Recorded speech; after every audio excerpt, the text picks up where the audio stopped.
Bonjour mes amis. Aujourd'hui, nous discuterons d'une histoire qui suscite encore beaucoup de questions. Sans plus de mots, passons directement à l'affaire. La vérité est une chose intéressante, particulièrement si l'on sait bien la manipuler. Parfois, tout est si embrouillé qu'il est impossible de distinguer le mensonge. Mais cela aidera-t-il à éviter la punition de l'héroïne de l'histoire d'aujourd'hui? Qui est-elle? Une meurtrière perfide? Ou une victime? Qui a finalement pu rassembler ses forces et résister à des années de tyrannie? Mindy Bereny vivait dans une petite ville agricole, dans une famille de classe moyenne, à Anvers, dans l'état de Gaïa. Sa mère s'appelait Shirley. Encore aux années scolaires, elle a rencontré son futur mari, nommé Andy Bereny. À cette période, il avait 18 ans et Shirley 17. Elle continuait encore ses études au lycée. Et son petit ami, à ce moment, avait déjà obtenu son diplôme, était devenu mécanicien automobile et s'était bien établi. La relation se développait rapidement. Le couple s'est marié quelques mois après leur rencontre. De façon inattendue pour tous, Shirley a découvert qu'elle était enceinte d'un autre garçon, avec qui elle sortait avant Andy. Elle n'avait pas trompé Andy. C'était simplement une coïncidence. Shirley a longtemps hésité, ne sachant pas comment le lui dire. Et en vain. Son bien-aimé l'a accepté, elle et le bébé, comme les siens. Le couple a vécu ensemble 15 ans. Dans ce mariage sont nés 3 enfants au total. 2 étaient les enfants d'Andy.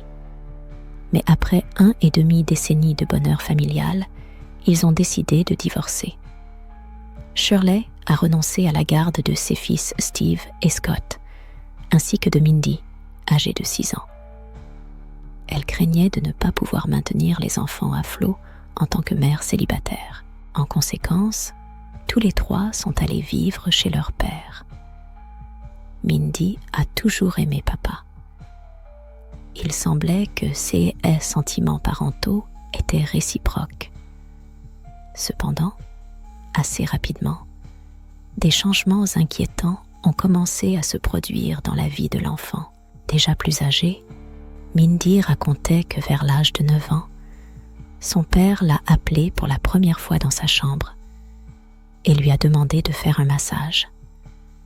Plus tard, Mindy se souvenait de cette expérience comme d'une agression sexuelle. La fillette, à ce moment-là, ne comprenait pas exactement ce qui se passait et obéissait. Mais selon ses souvenirs, cela ne ressemblait pas à un massage ordinaire. L'enfant comprenait que quelque chose n'allait pas.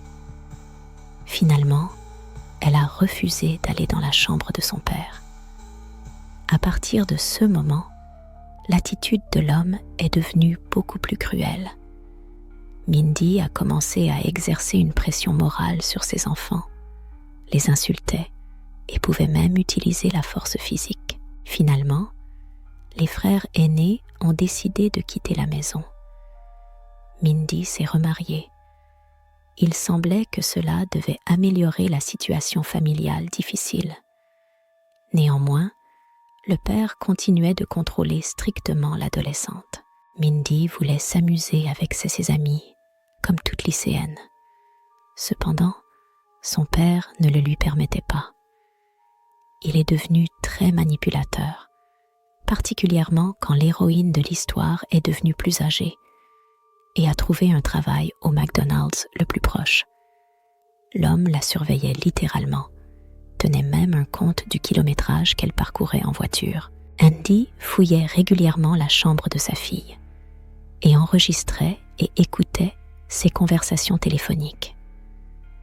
Quand l'homme quittait la maison, laissant sa fille seule, il débranchait les téléphones pour qu'elle ne puisse communiquer avec personne sans sa surveillance.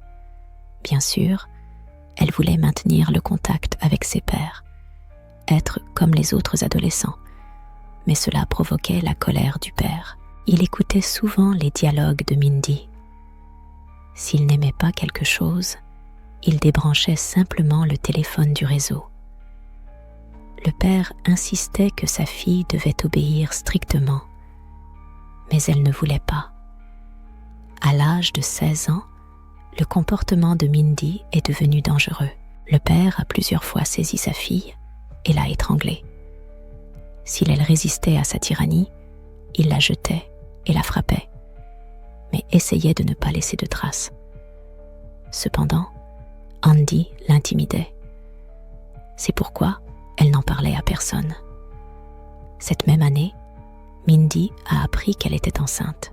On ne sait pas qui était le père de l'enfant. La jeune fille était désespérée. Elle ne pouvait pas imaginer élever un bébé dans une telle atmosphère. Le comportement de son père biologique était simplement insupportable. Elle craignait sérieusement pour sa vie et sa santé. L'atmosphère dans la maison ne faisait que s'intensifier. Le 27 septembre 1995, dans la journée, Mindy est rentrée de son service de travail et a découvert que son père avait encore fouillé sa chambre.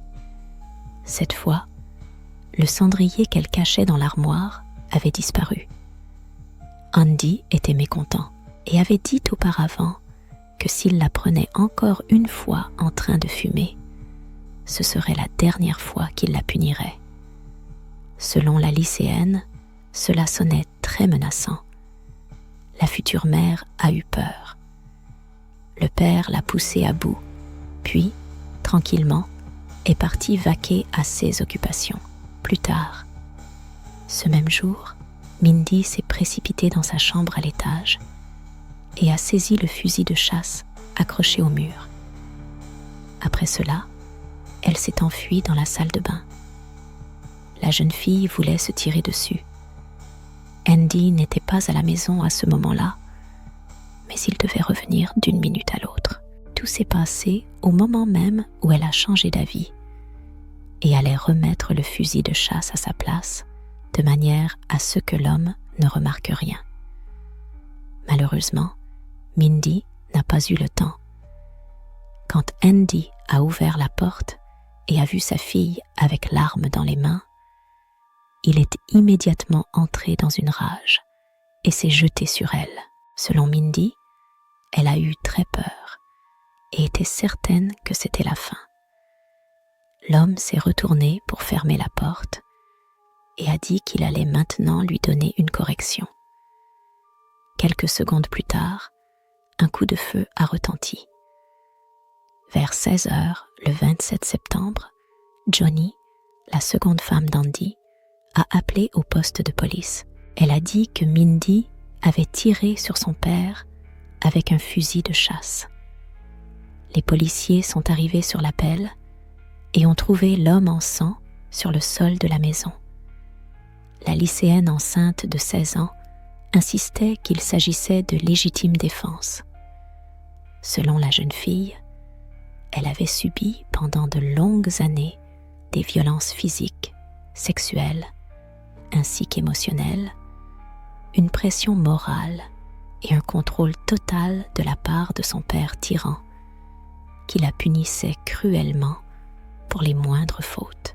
Elle a dû repousser l'homme, mais elle a accidentellement tiré sur son père. Les avocats ont volontiers accepté cette version de la jeune fille et comptaient obtenir l'acquittement de leur cliente. Mais un grand problème était le fait que Mindy ne partageait presque avec personne ses expériences et problèmes. Andy ne permettait pas de communiquer avec qui que ce soit sans sa supervision. Donc, elle n'avait littéralement pas la possibilité de parler de ses problèmes à ses amis et amis. Il n'y avait pas non plus de traces sur son corps.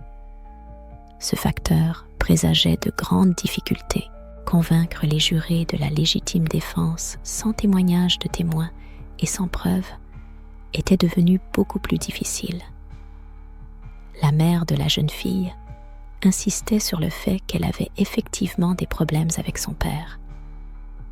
Plusieurs fois, Mindy avait réussi à la contacter. Chaque fois, la lycéenne se plaignait des mauvais traitements de son père. La mère n'entreprenait rien, car c'étaient des cas isolés, après lesquels sa fille disait elle-même que tout allait bien. Elle pensait que la jeune Mindy exagérait simplement tous les problèmes. Maintenant, la jeune fille faisait référence au fait que son père l'intimidait. C'est pourquoi elle devait couvrir l'homme. Shirley a confirmé qu'il se comportait de manière similaire pendant leur mariage. Quand la femme a parlé avec les détectives au poste, elle a raconté comment elle-même avait subi des attaques similaires de la part de son mari. C'était devenu la raison principale de leur séparation. Cependant, elle ne croyait tout simplement pas que son ex-mari utiliserait la même méthode d'influence sur sa fille. Comprendre l'ampleur de ce qui se passait était également empêché par l'isolation informationnelle. La jeune fille ne pouvait pas communiquer tranquillement avec qui que ce soit. Elle réussissait rarement à trouver quelques minutes pour téléphoner à quelqu'un sans le contrôle d'Andy. Shirley était du côté de sa fille. Cependant, les proches d'Andy le soutenaient tous entièrement. Ils insistaient sur le fait qu'il n'avait jamais été violent et manipulateur. Mindy avait toujours été une enfant agitée et très désobéissante. Avec l'âge, les pires qualités de la jeune fille n'avaient fait que s'aggraver. On la décrivait comme une menteuse pathologique, une rebelle qui essayait constamment de s'enfuir de la maison. À plusieurs reprises, elle y était parvenue. D'après leurs paroles, on pouvait conclure qu'il ne s'agissait pas de légitime défense, mais d'un meurtre cruel prémédité d'une personne qui essayait de toutes ses forces de protéger son enfant des problèmes. La seconde femme, nommée Johnny, avec qui il avait vécu 8 ans, prenait sa défense. Elle décrivait Andy comme un mari aimant et un père dévoué qui avait élevé 2 fils, faisait tout pour sa fille ingrate. Elle considérait l'homme comme un modèle de chef de famille honorable, qu'on essayait de faire passer pour un tyran afin de justifier un meurtre cruel. Selon Johnny, Andy consacrait tout son temps libre aux enfants. Ils allaient souvent à la rivière qui se trouvait près de la maison, pêchaient et faisaient du bateau. Cela a été confirmé par tous les voisins du défunt, mais ils ne savaient rien du caractère rebelle de la fille et n'avaient pas entendu parler de l'atmosphère tendue dans la famille. Johnny décrivait son mari comme un travailleur qui avait consacré sa vie à la famille. Elle n'admettait pas l'idée qu'il puisse être l'agresseur de sa propre fille. Cependant, Andy était un père assez strict, maintenait la discipline à la maison, mais pour un homme, cela semblait normal. Pratiquement toutes les personnes de son entourage proche soutenaient ce point de vue. Personne ne pouvait imaginer qu'il martyrisait son enfant pendant des années. Certains parents de Mindy se sont également retournés contre elle. La grand-mère, le grand-père du côté paternel, qui vivait à 2 maisons de la famille Bereni, ainsi que la tante nommée Linda, n'avaient jamais entendu parler de violence à son égard. Les parents d'Eddie décrivaient l'adolescente de 16 ans comme une rebelle qui ruinait sa vie sous les yeux de son père. L'homme ne pouvait simplement pas regarder cela. C'est pourquoi il est devenu plus strict envers elle. La jeune fille mentait à tort et à travers, s'enfuyait régulièrement de la maison. Andy avait même des soupçons qu'elle consommait des substances interdites. La lycéenne volait plusieurs fois la voiture de son père. Il était effectivement obligé d'établir des règles assez strictes, car sa vie et son comportement semblait dangereux et nocif. La femme du défunt, Johnny, savait qu'Andy bloquait effectivement les téléphones. Le motif en était un appel de Mindy à ses amis. La jeune fille voulait encore une fois s'enfuir. Cette fois, son intention semblait sérieuse et très dangereuse. À l'aide du contrôle parental, l'homme voulait éviter la répétition de tels incidents. C'est pourquoi il a débranché le téléphone fixe. Puis, le père a appris qu'elle avait séché le travail. Après cela, l'homme vérifiait périodiquement le kilométrage. Il ne voulait pas qu'elle perde sa place à McDonald's. Les vérifications de la chambre de l'adolescente ont commencé quand Andy a soupçonné pour la première fois qu'elle fumait de l'herbe. Avec ces détails, il semblait que le comportement du défunt ne dépassait pas le cadre du contrôle parental et d'une tutelle saine. Naturellement, cela est devenu l'un des atouts du procureur. Pendant plusieurs mois précédant le meurtre, Johnny tenait un journal dans lequel étaient notés beaucoup d'actes désagréables de Mindy. Elle était cette fille qui aimait enfreindre les règles et, malgré tout, s'amuser. L'arrêter dans ces moments-là était impossible. Chaque fugue de la maison était enregistrée. Et au cours des 2 derniers mois, elle avait fait 3 tentatives. Il y avait aussi ici de nombreuses descriptions de comment la lycéenne pouvait traîner au lit pendant des journées entières et boire des boissons alcoolisées. En même temps, elle mentait constamment. Au final, ses proches ne pouvaient simplement pas lui faire confiance. Selon Johnny, ce n'était pas Mindy qui devait craindre son père. En réalité, son comportement était tellement incontrôlable que la nouvelle femme d'Andy elle-même craignait pour sa vie. Elle avait plusieurs fois entendu comment la lycéenne disait à son père des choses qui faisaient frémir. Johnny ne pouvait pas imaginer ce qu'Andy endurait. Cela durait depuis des années. Selon Johnny, une seule fois Andy avait perdu le contrôle, avait saisi sa fille par la gorge et l'avait jetée contre le mur. Il n'avait visiblement pas l'intention de blesser l'adolescente. Il voulait simplement qu'elle se taise et arrête de se comporter ainsi. La femme niait totalement la possibilité d'abus sexuels sur l'adolescente. De plus, elle n'avait jamais entendu Andy insulter sa fille en retour ou la traiter d'inutile, la pressurer moralement et l'humilier d'une quelconque manière, comme le décrivait Mindy. Johnny était dans la maison quand Andy est mort. Elle avait vu que la jeune fille se comportait de manière inadéquate toute la journée. Cependant, elle n'imaginait pas comment cela pourrait se terminer. Ce comportement de l'adolescente était régulier. C'est pourquoi la femme n'y a pas accordé d'importance particulière. D'ailleurs, elle n'avait pas vu que le fusil de chasse avait disparu de la chambre de son mari. Sinon, elle aurait donné l'alerte. Tout a changé quand Johnny a entendu la détonation. La belle-mère est immédiatement descendue et a vu Mindy qui pointait le fusil de chasse vers sa tête. La femme a réussi à lui prendre l'arme. Personne n'a été blessé. Au début, elle a pensé que la jeune fille essayait simplement d'attirer l'attention. Mais quand elle est entrée dans la cuisine, elle a vu à travers la porte ouverte le corps d'Andy. L'homme était allongé sur le sol près de l'entrée. L'épouse l'a appelé par son nom, mais il n'a pas réagi. Elle s'est approchée. Une grande mare de sang s'étendait sous lui. Johnny a accouru et voulait aider, mais il était trop tard.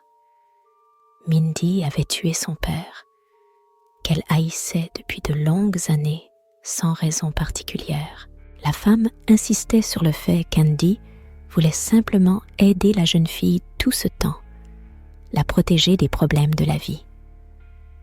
Les officiers arrivés sur l'appel ont mis l'adolescente dans la voiture de patrouille et l'ont emmenée au bureau du shérif, où Mindy a avoué le meurtre de son père avec des larmes aux yeux. Johnny a déclaré au poste que le meurtre était prémédité. Elle connaissait bien la lycéenne, comprenait qu'on ne pouvait croire aucune de ses paroles. Les avocats cherchaient un moyen de blanchir l'image de la rebelle. Sinon, prouver son innocence serait difficile. Johnny était certaine depuis le début que Mindy essayait de tromper tout le monde une fois de plus et d'échapper à la punition pour un crime monstrueux. Les avocats insistaient que l'héroïne de l'histoire était battue émotionnellement et physiquement. Et c'est seulement à ce moment qu'elle a osé résister, quand elle a senti une menace réelle pour sa vie et celle de l'enfant. Quand Mindy a appris qu'elle était enceinte à 16 ans, elle a simplement eu peur, car elle pensait que maintenant, son père la tuerait certainement. Elle ne pouvait pas simplement aller vers lui et lui annoncer ce qui s'était passé, car dans tous les cas, elle n'aurait pas obtenu de compréhension selon ses dires. La famille d'Andy, dirigée par la seconde épouse, pensait que le procureur réussirait à montrer le vrai visage de Mindy Bereni, qui est une menteuse pathologique et une meurtrière calculatrice, prête à inventer n'importe quel mensonge pour échapper à la justice. La mère Shirley restait toujours la principale alliée de la jeune fille. L'accusation avait beaucoup d'atouts, même en dehors du grand nombre de partisans du défunt. Le procureur essayait par tous les moyens de réfuter les témoignages de Mindy sur la tyrannie dans la famille. Comme exemple, un poème écrit par la jeune fille a même été présenté. La feuille de cahier a été trouvée dans la table de nuit. Selon l'accusation, elle décrivait le meurtre, ce qui était confirmé par un petit dessin au bas de la page. L'image représentait un cœur saignant, transpercé par un couteau. Le procureur pensait que Mindy avait soigneusement planifié le crime. Quand la lycéenne a pris le fusil de chasse de la chambre du père, ce n'était pas pour mettre fin à ses jours. La salle de bain était juste en face de la chambre. Il suffisait de faire quelques pas et de tout faire tranquillement. Selon le procureur, ce n'était clairement pas fait pour se faire du mal, mais pour guetter Andy et en finir avec lui. La salle de bain du rez-de-chaussée était un excellent endroit pour une embuscade. À travers la porte ouverte, on pouvait voir tout le salon et la porte d'entrée. Même enfermé de l'intérieur, on pouvait observer l'entrée par la fente. Compte tenu des intervalles de temps, l'héroïne de l'histoire est restée assise ici environ 1 heure, attendant son père. Pendant tout ce temps, elle aurait très bien pu accomplir ce qu'elle avait prévu et remettre l'arme à sa place. De plus, les criminologues ont pu conclure que l'homme avait reçu la charge de plomb dans le dos. Cela réfutait les paroles de la jeune fille, qui affirmait qu'il avait attaqué le premier. L'homme pouvait difficilement l'avoir fait en avançant dos au devant. Un témoin parmi les voisins témoignait du côté de l'accusation. Selon l'homme, au moment de la tragédie, il se trouvait à environ 40 mètres de la maison. Quand Andy a ouvert la porte, tout était calme. Le voisin n'a pas entendu qu'il se disputait ou menaçait, comme l'affirmait Mindy. Andy est simplement entré dans la maison et seulement 10 secondes plus tard, le coup de feu a retenti. Les avocats continuaient d'insister qu'il s'agissait d'une jeune fille torturée qui craignait simplement pour sa vie. Elle était obligée de la défendre par tous les moyens possibles, car elle se préparait à devenir mère malgré son jeune âge. Un témoin très précieux témoignait du côté de la défense. La mère biologique, Shirley Bereni. Elle aussi décrivait Andy comme un manipulateur cruel et insultant, qui maltraitait tant elle-même que les fils aînés. La femme insistait sur le fait que le tyran aimait faire asseoir toute la famille pendant des heures à la table de la cuisine, tout en humiliant et insultant, en tirant visiblement du plaisir de cela. Maintenant, elle comprenait que pendant leur vie commune, Mindy ne subissait pas de telles attaques uniquement parce qu'elle était trop petite. Mais quand la femme est partie, sa colère s'est reportée aussi sur sa fille. Tout a changé seulement à l'âge de 15 ans. Quand Mindy a appelé Shirley pour la première fois et a dit qu'elle ne pouvait plus supporter la pression d'Andy. À cette période, l'état de la lycéenne était vraiment accablant. Elle a même été admise dans une clinique où on lui a diagnostiqué une dépression et des pensées obsessionnelles de suicide volontaire. Elle y est restée 9 jours, prenant des médicaments. Après quoi, son état a été jugé satisfaisant et elle est rentrée chez elle. Par peur d'être maltraitée, la jeune fille avait peur de parler de cet incident. Elle ne voulait plus retourner à l'hôpital. C'est pourquoi elle s'est renfermée et gardait pour elle tout ce qui se passait entre les murs de la maison. Bien sûr, cela n'a pas fonctionné. La pression et les attaques du père continuaient. Selon Mindy, tout cela a mené à la paranoïa et aux extrêmes. Elle se sentait en cage et ne pouvait échapper nulle part au père tyran. Pour étouffer un peu les peurs et les ressentiments, elle a commencé à consommer de l'alcool et à fumer de l'herbe. Tout cela a conduit à l'intervention des services sociaux. En réalité, c'est Andy lui-même qui a contacté la structure gouvernementale, dans l'espoir de gérer le comportement inquiétant de Mindy.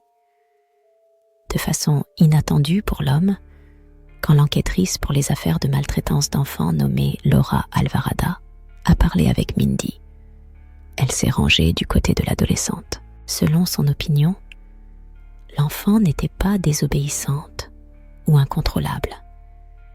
Il semblait que la lycéenne était simplement inquiète et intimidée. Elle avait peur de ce qui se passait dans les murs de la maison parentale. Selon Laura, Mindy suppliait qu'on l'aide. Elle a même dit qu'elle était prête à aller dans une famille d'accueil, juste pour être loin de son père. Mindy se plaignait que sa mère ne la prendrait pas. La femme ne voulait rien avoir à faire avec elle à cause de l'abandon de la garde. Selon l'assistante sociale, tout cela ressemblait à un enfant acculé, et non à une rebelle prête à prendre les armes pour le plaisir. Malheureusement, les services de protection de l'enfance avaient aussi les mains liées, car l'héroïne de l'histoire était mineure.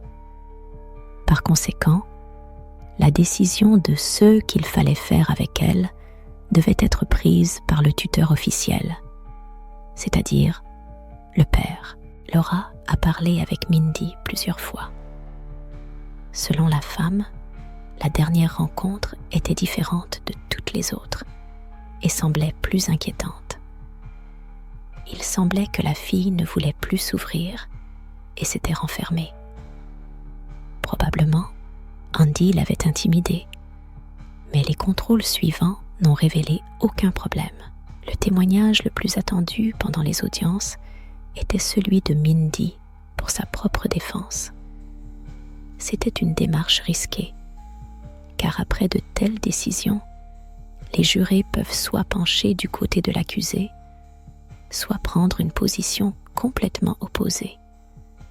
Le moment clé était la confiance dans les paroles. C'est pourquoi l'avocat a d'abord décidé de prendre ce risque, car seule Mindy pouvait convaincre tout le monde de qui on pouvait croire. et qui mentait. Mais la situation n'était clairement pas en sa faveur. Donc, le défenseur a plus tard proposé de choisir le moindre mal. La lycéenne a accepté un accord de plaidoyer. Grâce à cela, elle a reçu une peine plus légère. 20 ans d'emprisonnement, avec droit à la libération conditionnelle après 10 ans. Bientôt, la situation a changé. Maintenant, la jeune fille avait 20 ans, mais elle avait purgé 4 ans en prison et voulait obtenir justice et sa libération. Pendant cette période, des changements sont survenus dans le système judiciaire d'Agaya. Maintenant, l'état dépressif de l'enfant est devenu un motif admissible pour la légitime défense, jusqu'au meurtre. L'avocat pouvait officiellement se référer à la légitime défense, ce qui donnait un nouvel instrument pour construire la tactique de défense. Un appel a été déposé, qui a été satisfait. C'était un assez grand risque. Si les jurés ne reconnaissaient pas cette fois l'histoire de Mindy comme véridique, elle pouvait se retrouver derrière les barreaux pour le reste de sa vie. En même temps, la peine minimale pouvait être de 33 ans avant de pouvoir déposer la première demande de libération conditionnelle. L'héroïne de l'histoire était sérieusement déterminée à blanchir son nom et prouver sa vérité. Elle devait raconter son histoire de violence, qu'elle n'avait partagée avec personne en vivant avec son père. Tous les témoins du côté de l'accusation et de la défense se sont réunis comme la fois précédente. Johnny avait encore du mal à surmonter la perte de son mari et était pourtant sérieusement déterminé à punir la rebelle Mindy.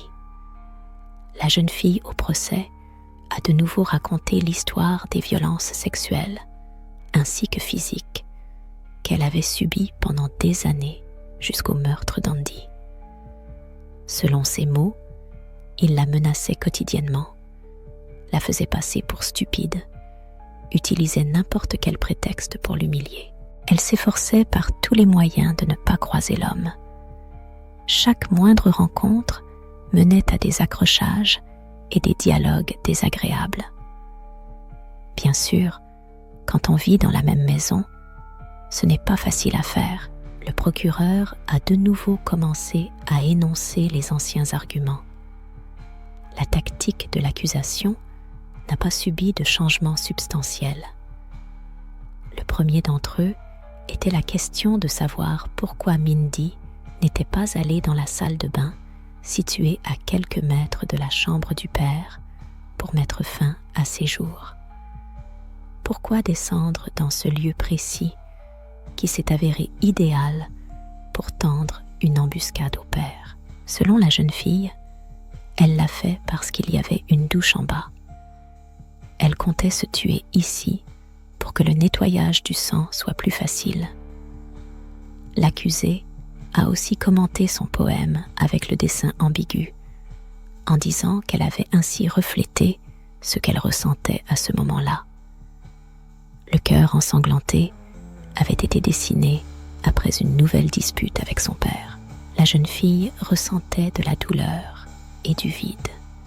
Le poème avait été écrit avant qu'elle ne décide de prendre le fusil de chasse et de se tirer une balle dans la tête. Cependant, selon Mindy, dès qu'elle s'est retrouvée dans la salle de bain en bas, elle n'a simplement pas pu appuyer sur la détente.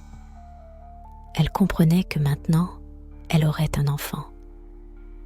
En tant que jeune mère, elle devait être responsable non seulement de sa vie, mais aussi du bébé. Ses réflexions sur la vie et la mort se sont prolongées pendant 1 heure entière, jusqu'à ce qu'elle entende un bruit effrayant. Le père était revenu. Elle a compris qu'elle avait manqué le moment et ne pourrait plus remettre l'arme dans la chambre discrètement. Mindy a réalisé à quel point il serait furieux quand il découvrirait ce que sa fille avait essayé de faire. Face aux tourments psychologiques qu'elle endurait, elle a compris qu'elle se battrait pour sa vie et celle de l'enfant à tout prix. L'accusé a également expliqué pourquoi le tir s'est produit dans le dos du père et comment il pouvait l'attaquer de dos. Selon ses dires, Mindy lui a crié de vérifier le répondeur. La jeune fille prévoyait de courir devant lui pour remettre discrètement l'arme dans sa chambre. Mais quand elle est sortie dans la cuisine, elle a vu qu'il commençait à se retourner et a vu le fusil. Mindy a réalisé qu'il allait se jeter sur elle et que c'était fini pour elle. Alors, elle a appuyé sur la détente. Maintenant, il est devenu évident pour les jurés qu'il n'y avait eu aucune lutte pour la vie, ni cri. C'est ce que disait aussi la femme d'Andy, Johnny, et le voisin qui se trouvait près de la maison. L'affaire ressemblait de plus en plus à un meurtre prémédité plutôt qu'à de la légitime défense. À la fin de la première étape des audiences, un appel anonyme a été reçu. Il s'est avéré que dans le jury, il y avait une femme qui connaissait l'histoire de Mindy. Elle était venue spécialement d'un autre État, car elle avait été touchée par ces événements. La femme était clairement partiale. C'est pourquoi ils ont décidé de tenir une nouvelle audience avec un nouveau jury. Maintenant, la défense allait faire intervenir un nouveau témoin, qui s'est avéré être le médecin traitant de Mindy.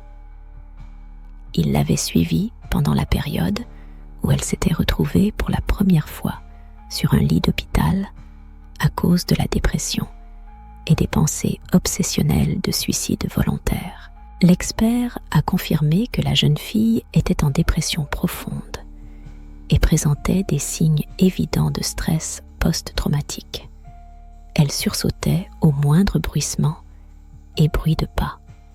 Le psychiatre était d'accord avec l'histoire de Mindy Bereni, selon laquelle elle subissait des humiliations et des tortures de son père.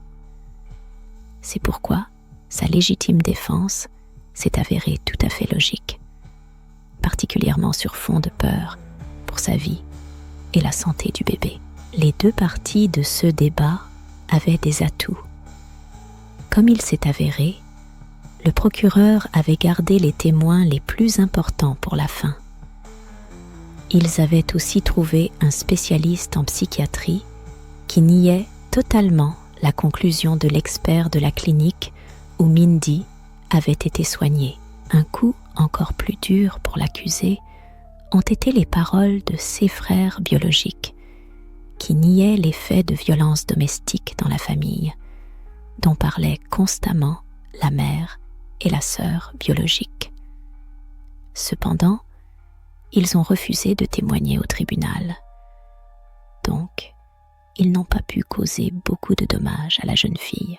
En conséquence, après 24 heures de discussion, les jurés sont arrivés à la conclusion que Mindy Bereni était coupable du meurtre prémédité de son père. Finalement, elle a été condamnée à la réclusion à perpétuité, avec possibilité de libération conditionnelle après 23 ans. Les avocats et Mindy elle-même ont été choqués par cette décision. Ils ne s'attendaient pas à ce que la situation ne fasse qu'empirer. La mère de l'accusé, Shirley, n'a pas pu se contenir et s'est jetée directement dans le tribunal vers la famille Bereni, les accusant d'être le mal pur et de vouloir injustement faire pourrir sa fille en prison. De leur côté, Johnny et tous les proches d'Andy étaient satisfaits du verdict, car ils avaient réussi à blanchir le nom lumineux de l'homme qui avait tout misé pour protéger sa fille et l'aider à éviter les problèmes de la vie. Malheureusement, cela lui a coûté la vie. Ce qu'il est advenu de l'enfant de Mindy n'est pas communiqué. Dans une interview, elle a raconté qu'elle avait toujours su qu'elle avait mal agi. Mais le désespoir et la peur qu'elle ressentait étaient inévitables. Et elle a dû ôter la vie à son père tyran. Mais qui mentait vraiment? Mindy avec son enfance difficile ou la famille Bereni qui couvrait un agresseur et un tyran? Merci à tous pour votre visionnage. Il sera très intéressant d'entendre vos opinions dans les commentaires. Je suis sûre que nous aurons de quoi discuter.